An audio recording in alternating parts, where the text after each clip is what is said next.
आज का वीडियो बनाना मेरे लिए ऑलमोस्ट इम्पॉसिबल था, बट लेट मी ट्राई। आज एक ऐसे महाराजा की कहानी बतानी है जो कभी युद्ध के मैदान में हारे नहीं, लेकिन फिर भी इतिहास से हार गए। छत्रपति संभाजी महाराज, छत्रपति शिवाजी महाराज के पहले बेटे और मराठा साम्राज्य के दूसरे छत्रपति। आज उनका जन्मदिन है और आज मुझे आप तक एक ऐसी कहानी पहुंचानी है जो मैं कितनी भी बार सुन लूं, हर बार इमोशनल हो जाता हूँ। आज की वीडियो में कोई ग्रेट विजुअल्स नहीं है, कोई ग्रेट एडिटिंग नहीं है तो बस एक ग्रेट कहानी। आज हम जिस भारत को जानते हैं उसे एक आइडेंटिटी देने में छत्रपति शिवाजी महाराज के साथ साथ छत्रपति संभाजी महाराज का भी एक अमूल्य योगदान रहा है। तो आपसे ये रिक्वेस्ट है कि ये वीडियो एंड तक देखिए और अगर आपको लगता है कि ये कहानी और लोगों तक पहुंचनी चाहिए तो इस वीडियो को ज्यादा से ज्यादा शेयर कीजिए। छत्रपति संभाजी महाराज की कहानी की शुरुआत एक ट्रेजेडी से हुई। वो सिर्फ 2 साल के थे जब उनकी माँ गुजर गई और उनके पिता कोई आम पिता नहीं थे। ऐसे सिचुएशन में उनकी दादी ने, जिजामा ने उन्हें संभाला और बड़ा किया। एक वॉरियर लड़ाई सिर्फ शक्ति से नहीं बुद्धि से भी जीतता है, ये संभाजी महाराज को बचपन से ही सिखाया गया। संस्कृत के साथ साथ संभाजी महाराज 13 भाषाएं जानते थे, पोर्तुगीज भाषा भी जानते थे, जिससे गोवा में पोर्तुगीज कॉलोनाइजर्स से लड़ने में उन्हें फ्यूचर में हेल्प हुई। बचपन से ही इम्पॉसिबल काम करना संभाजी महाराज जानते थे। वो सिर्फ 9 साल के थे जब औरंगजेब ने छत्रपति शिवाजी महाराज की तरफ एक दोस्ती का हाथ बढ़ाया। सच में नहीं, सिर्फ नाटक किया और उनके साथ साथ संभाजी को भी आगरा में बुलाया और उन्हें जेल में डाल दिया। कोई और होता तो डर जाता,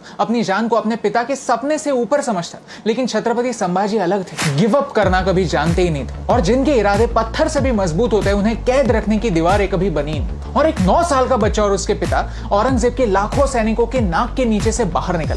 वो सिर्फ 10 साल के थे जब वो आमेर के महाराजा के पास ये सीखने के लिए गए कि शासन कैसे करते हैं। 10 साल की उम्र में ही उन्होंने दूसरे राजाओं को जोड़ना शुरू कर दिया था। वो सिर्फ 19 साल के थे जब रायगढ़ में इकोनॉमिक और एडमिनिस्ट्रेटिव डिसीजंस लेने लगे। वो सिर्फ 23 साल के थे जब छत्रपति शिवाजी महाराज गुजर गए। अक्सर हम सुनते हैं कि एक महान राजा गुजर जाने के बाद उनका राज्य भी बिखर जाता है, लेकिन संभाजी राजे ने ये होने नहीं दिया। डिसीजंस को इमोशनली नहीं, रैशनली लेने का फैसला किया। स्वराज्य के लिए फॉरेन रूलर्स का जाना भी जरूरी है और एक इंडिपेंडेंट इकोनॉमिक सिस्टम का आना भी जरूरी है, ये संभाजी महाराज जानते थे। महाराष्ट्र के औरंगाबाद में औरंगजेब का एक फोर्ट हुआ करता था जहां का खजाना पूरे मराठा साम्राज्य को सस्टेन करने के लिए काफी था। इसी आइडिया के साथ एक 23 साल के युवा ने मुगल बादशाह को हराया। एक बार नहीं, बार बार, लगातार 20,000 की छोटी सी सेना के साथ 8 लाख मुगलों का सामना किया। जब औरंगजेब ने पोर्तुगीज नेवी की मदद लेनी चाहिए तब संभाजी महाराज ने उनको भी धूल चटाई। उन्होंने मुगलों को इतना परेशान कर दिया कि उनका फोकस नॉर्थ से हटने लगा और राजस्थान, पंजाब, बुंदेलखंड जैसी जगहों पर फिर से भारतीय साम्राज्य उभरने लगे। And this was his contribution,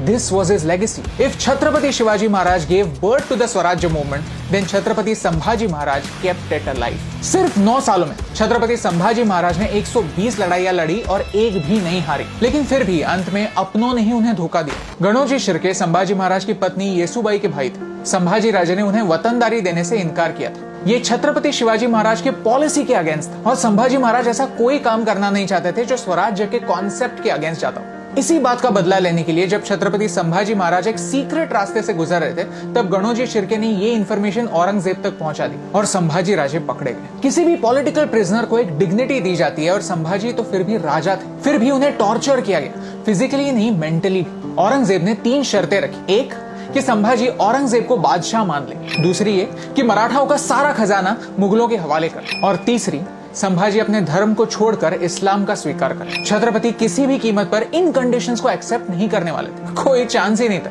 क्योंकि इन्हें एक्सेप्ट करना स्वराज्य को धोखा देने जैसा था। देखिए, अगला पार्ट सब लोगों की बस की बात नहीं है, तो अगर आप टॉर्चर के डिटेल्स को स्किप करना चाहते हैं तो यहाँ तक स्किप कीजिए। संभाजी महाराज को ऊंट पर उल्टा लटकाकर पूरे राज्य में घुमाया गया। लोगों को उन पर पत्थर मारने के लिए उकसाया गया, यहाँ तक उन पर पेशाब भी करने के लिए कहा गया। प्रिजन में 40 दिनों के लिए लगातार उन्हें टॉर्चर किया गया। एक एक करके उनके नाखून निकाले गए, उनके आंखों में मिर्ची डाली गई, औजारों के जरिए उनकी स्किन निकाली गई। लोहे की सलियां देखिए, ऐसे सलियों को गर्म करके लाल किया गया और उनकी आंखों में घुसाकर उन्हें अंधा कर दिया गया। हर रोज पूछा गया कि क्या शर्तें मंजूर हैं, लेकिन हमारी छत्रपति का जवाब हमेशा सेम था, नहीं। एक एक करके उनकी उंगलियां काट दी गई, उनके हाथ पैर तोड़ दिए गए, यहाँ तक उनकी जबान भी काट दी गई, लेकिन फिर भी उनका जवाब नहीं बदला।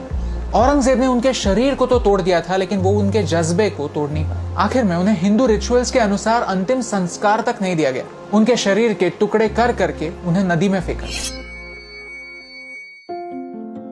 Now, as you know the story, let me tell you why it's impossible to make a video. Let me tell you the real reason. Aurangzeb ने संभाजी महाराज के साथ जो किया वो क्रूअल था, लेकिन कितने लोग हैं जो ये एक्सेप्ट करने के लिए रेडी है? कितने लोग हैं जो औरंगजेब को a product of his time कहकर जस्टिफाई करते हैं, किताबें लिखते हैं, सेलिब्रेट करते हैं? और कितने लोग हैं जो छत्रपति संभाजी महाराज के कॉन्ट्रीब्यूशन को जानते हैं? हमारे चैनल पर मैं धर्म की बातें करना पसंद नहीं करता, लेकिन छत्रपति संभाजी महाराज सिर्फ धर्म को नहीं, अपने स्वराज्य के आइडिया को प्रोटेक्ट कर रहे थे, अपने पिता की मेमोरी को प्रोटेक्ट कर रहे थे। और ये सच, और ये सच कहने में मुझे कोई डर नहीं। ये है हमारा देश मौर्य और गुप्ता साम्राज्य के समय, लेकिन फिर हमारी आइडेंटिटी कहीं पर खो गई। फिर आया अहोम साम्राज्य, जिन्होंने असम में हमारी आइडेंटिटी को प्रोटेक्ट किया। फिर आए चोलास और पांड्यास, जिन्होंने हमारे कल्चर को दूसरे देशों में बढ़ाया। और फिर आए मराठा राजे, जिन्होंने भारत को फिर से एक मौका दिया, स्वराज्य का सपना दिखाया। 70 साल पहले तो ब्रिटिश थे राइट, उनके पास एक रीजन था हमारा इतिहास हमसे छुपाने के लिए, लेकिन आज तो हम आजाद है राइट।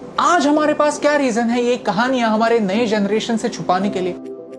छत्रपति संभाजी महाराज एक प्रिजन में थे जब उन्हें वीर गति प्राप्त हुई, लेकिन फिर भी आज हम उन्हें फ्री कर सकते हैं, उनकी कहानी लोगों तक पहुंचा सकते हैं, उन्हें जिंदा रख सकते हैं। इस वीडियो के शुरुआत में मैंने एक झूठ बोला था कि छत्रपति संभाजी महाराज इतिहास से हार गए। ये सच नहीं, क्योंकि भले ही हिस्ट्री बुक्स उन्हें भूल गए हो, हमारी हिस्ट्री टीचर उन्हें भूली नहीं थी। जैसे जिजामा ने शिवाजी और संभाजी को बचपन में रामायण और महाभारत की कहानियां सुनाई थी, हमारी हिस्ट्री टीचर ने हमें उनकी कहानियां सुनाई थी, उन्हें जिंदा रखा था कहानियों के। अब मेरा आपसे एक सवाल है कि कब तक हम उनकी ब्रेवरी को छुपाने के बहाने ढूंढते रहेंगे? कब तक हम उनके सच को एक प्रिजन में दबा कर रखें? कब तक हम भारत के राजाओं के कंट्रीब्यूशन को अनदेखा करते रहेंगे? ऐसी कई कहानियां हैं जो मुझे आप तक पहुंचानी है। हमें हमारे इस मिशन में हेल्प कीजिए, क्योंकि छत्रपति संभाजी महाराज के सैक्रिफाइस को याद रखना स्वराज्य की वैल्यू को याद रखने जैसा, और ये सिंपल सी बात आप तक पहुंचाने से मुझे फर्क पड़ता है।